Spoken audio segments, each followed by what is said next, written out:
Good morning. Thank you to all of you who are here today, especially the New Jerseyans who have joined me as I address the events of the last few days. On Friday, the Southern District of New York brought charges against me. I understand how deeply concerning this can be. However, the allegations leveled against me are just that, allegations. For anyone who has known me throughout my 50 years of public service, they know I have always fought for what is right. My advocacy has always been grounded in what I learned from growing up as a son of Cuban refugees, especially my mom, my hero, Evangelina Menendez. Everything I've accomplished, I've worked for, despite the naysayers and everyone who has underestimated me. I recognize this will be the biggest fight yet, but as I have stated throughout this whole process, I firmly believe that when all the facts are presented, not only will I be exonerated, but I still will be the New Jersey's senior senator. For now, I want to address four things. First, a cornerstone of the foundation of American democracy and our justice system is the principle that all people are presumed innocent until proven guilty. All people. I ask for nothing more and deserve nothing less. The court of public opinion is no substitute for our revered justice system. We cannot set aside the presumption of innocence for political expediency when the harm is irrevocable. To those who have rushed to judgment, you have done so based on a limited set of facts framed by the prosecution to be as salacious as possible. Remember, prosecutors get it wrong sometimes. Sadly, I know that. Instead of waiting for all the facts to be presented, others have rushed to judgment because they see a political opportunity for themselves or those around them.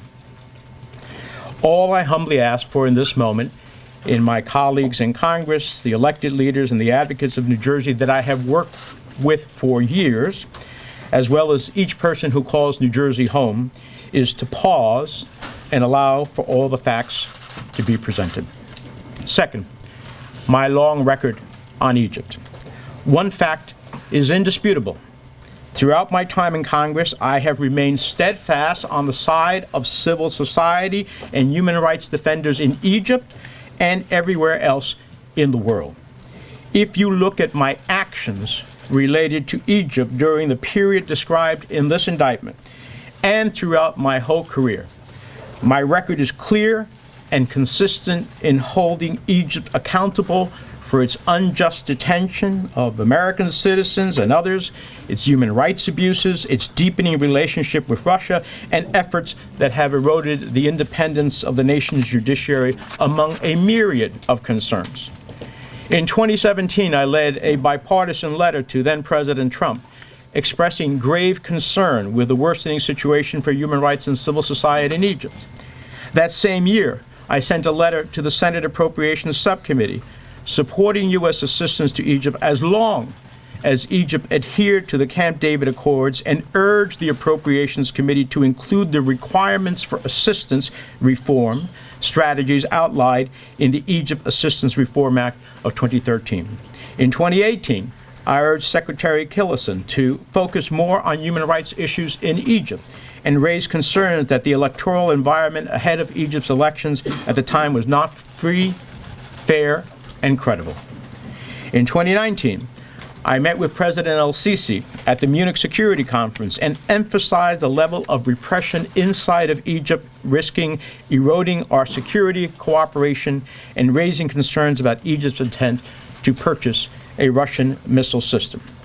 In 2020, I spoke on the Senate floor for International Women's Day and cited the cases of Marinor El-Masri, a human rights lawyer, and Ezra Abdel Fattah, a human rights activist and reporter who were unjustly detained in Egypt for fighting for human rights, democracy, and a free press. I have placed holds on foreign military sales funding to Egypt, and in the presence of other United States senators, I have challenged President Sisi directly on human rights abuses, arbitrary detention, and press freedoms. And the list goes on. Throughout my 30 years in the House of Representatives and the Senate, I have always worked to hold accountable those countries, including Egypt, for human rights abuses, the repression of its citizenry, civil society, and more. Those who now are attempting to malign my actions as it relates to Egypt simply don't know the facts. Third, for 30 years, I have withdrawn thousands of dollars in cash from my personal savings account, which I have kept for emergencies and because of the history of my family facing confiscation in Cuba. Now, this may seem old-fashioned, but these were monies drawn from my personal savings account based on the income that I have lawfully derived over those 30 years. I look forward to addressing other issues at trial. 4, I want to speak directly to the people of New Jersey. As I started these remarks, you're the reason why I have dedicated the entirety of my adult life to improving the lives of hardworking New Jerseyans and all Americans. Some of the people calling for my resignation for political reasons say I have lost the trust of the people of New Jersey. That couldn't be more wrong. Today I'm surrounded by everyday people and constituents who know me. They are here because I fought for important health care policies like the Affordable Care Act, access to reproductive health care, funding for community health centers, and lowering the cost of prescription drugs. They are here because I have fought for working people, those who work 5 to 9, to support those working from 9 to 5. I've always advocated for the right of workers to organize for better wages and working conditions, and have been a staunch supporter of delivering critical services like affordable child care to better support working families. They are here because when New Jersey was in the darkest days following Superstorm Sandy, I never relented in making sure that New Jerseyans were made whole and had the resources to rebuild stronger and more resilient than before. They are here because during the worst pandemic in a century, I went to bat for small business owners throughout the state to ensure they could keep their doors open and their employees on the payroll. They are here because when state and local governments were faced with excruciating decision of having to lay off frontline responders, police officers, and firefighters during the pandemic, I delivered billions in federal funding and investments to keep our state, cities, and towns and hospitals afloat. They are here because throughout my career, and some may not have liked the positions I've taken, I have stood against authoritarian regimes in Iran and its desire to achieve nuclear weapons, or Cuba and its dictatorship, or authoritarianism in Turkey, Venezuela, Russia, and wherever in the world where human rights and democracy have been threatened. And they are here because I have made it my life's work about protecting refugees and immigrants who come to our shores seeking a better future for their children, just as my family did. They are here because during the past 30 years, I have fought tooth and nail so New Jersey would receive critical infrastructure funding and fought against the forces that tried to dismantle the Gateway Project. They are here because since my earliest days in Congress, I have repeatedly stood up to the gun lobby to stop illegal firearms from claiming too many lives and destroying communities. They are here because when tragedy struck one of New Jersey's federal judges, I made a promise that I would not stop until I passed a law to better protect the dedicated public servants in the judiciary. And last year, I delivered passing legislation signed into law by the President that will better protect judges and their families. And they are here because I never gave up on delivering justice for 9/11 families, especially the widows and children of those killed who were previously and unfairly excluded from the U.S. victims of state-sponsored terrorism. And in December, working with others, I delivered billions of dollars in long overdue federal relief to that community and other U.S. victims of terror. They are here because when other members of Congress wanted to turn their backs on our veterans and not pass the PACT Act to provide health care for our veterans who were exposed to toxic burn pits, I was there. And they are here because I successfully passed legislation to better serve World War II vets as well as those suffering from Gulf War illnesses. For now, I remain focused on continuing to do the important work I do every day on behalf of the 9 million people who call New Jersey home, including doing everything we can this week to avoid a government shutdown, deliver critical funding for states affected by catastrophic natural disasters, and ensure the people of Ukraine have everything they need to defeat Putin. And I'll return to Washington this week to do exactly that. Now, let me just say a few words in Spanish. Buenos días. Gracias a todos los que están aquí especialmente los residentes de New Jersey que me acompañan hoy mientras realizo comentarios sobre los eventos de los últimos días. El viernes, el Distrito Sur de Nueva York presentó cargos en mi contra. Entiendo que estos cargos son serios, pero las alegaciones presentadas en contra de mí son eso solamente, alegaciones. Cualquier persona que me ha conocido a lo largo de mis 50 años de servicio público sabe que siempre he luchado por lo que es justo. Mi trabajo siempre se ha centrado en lo que aprendí en crecer como hijo de refugiados cubanos, especialmente de mi madre, mi heroína Evangelina. He trabajado para alcanzar todos mis logros, a pesar de los detractores y todos los que me han subestimado. Reconozco la gravedad de este momento y que este será mi mayor batalla hasta hoy en día.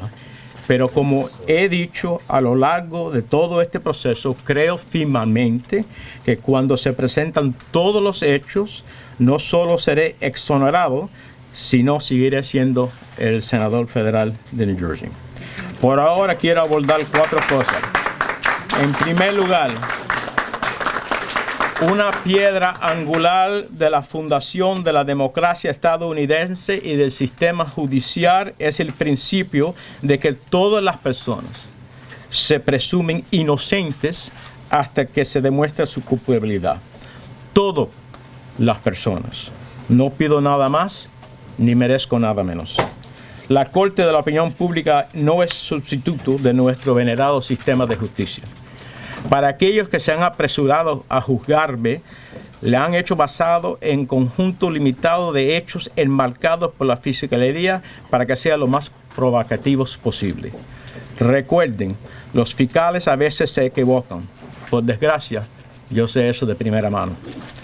En lugar de esperar a que se presenten gobiernos estatales y locales y de condados, se tenían la decisión de despedir a policías, bomberos y de otros de primera línea, conseguí miles de millones de dólares en fondos para mantener a flote nuestro estado, nuestras ciudades, nuestros pueblos y nuestros hospitales. Están aquí porque conocen mi larga historia de oponerme a regímenes autoritarios. Quizá a algunos no les gustan las posiciones que yo he tomado contra Irán y sus esfuerzos de tener una arma nuclear, contra el régimen en Cuba, en Turquía, en Venezuela, en Rusia y cualquier lugar del mundo donde los derechos humanos y la democracia se hayan visto amenazados. Y porque trabajé toda mi vida, he consistido en proteger a los refugiados y a los inmigrantes que llegan a nuestro país buscando un mejor futuro como mi familia. Están aquí porque durante más de 30 años en el Congreso luché con uñas y dientes para que New Jersey recibiera fondos para la infraestructura críticas para nuestro futuro. Están aquí porque desde los primeros días en el Congreso he enfrentado repetidamente al lobby de las armas para impedir que las armas de fuego ilegales cubrieran demasiadas vidas y destruyeran comunidades. Y están aquí porque hoy, cuando una tragedia global a uno de los jueces federales de New Jersey prometió que no me detendría hasta aprobar una ley que protegiera mejor a los dedicados servidores públicos de nuestro Poder Judicial. Y el año pasado cumplí con esa promesa, aprobando una ley promulgada por el presidente que protege mejor a nuestros jueces y sus familias. Y están aquí porque cuando las familias del 11 de septiembre que perdieron sus queridos seres familiares no le dieron los fondos necesarios que actualmente se merecían, yo luché y conseguí que miles de millones de dólares en ayudas federales legalmente esperadas a esa comunidad fueran actualmente otorgados. Así que esto es lo que es nuestra historia. Por ahora sigo centrado en continuación haciendo el importante trabajo que hago todos los días en nombre de los 9 millones de personas que consideran New Jersey su hogar, incluyendo hacer todo lo posible esta semana para evitar un cierre de gobierno, entregar fondos críticos para los lugares afectados por desastres naturales y asegurar que el pueblo de Ucrania tenga todo lo que necesita para derrotar a Putin. Nunca he malversado mi promesa y mi obligación al pueblo. Volveré a Washington esta semana para hacer exactamente eso. Thank you very much. Are you ready for the election? Are you ready for the election? Senator!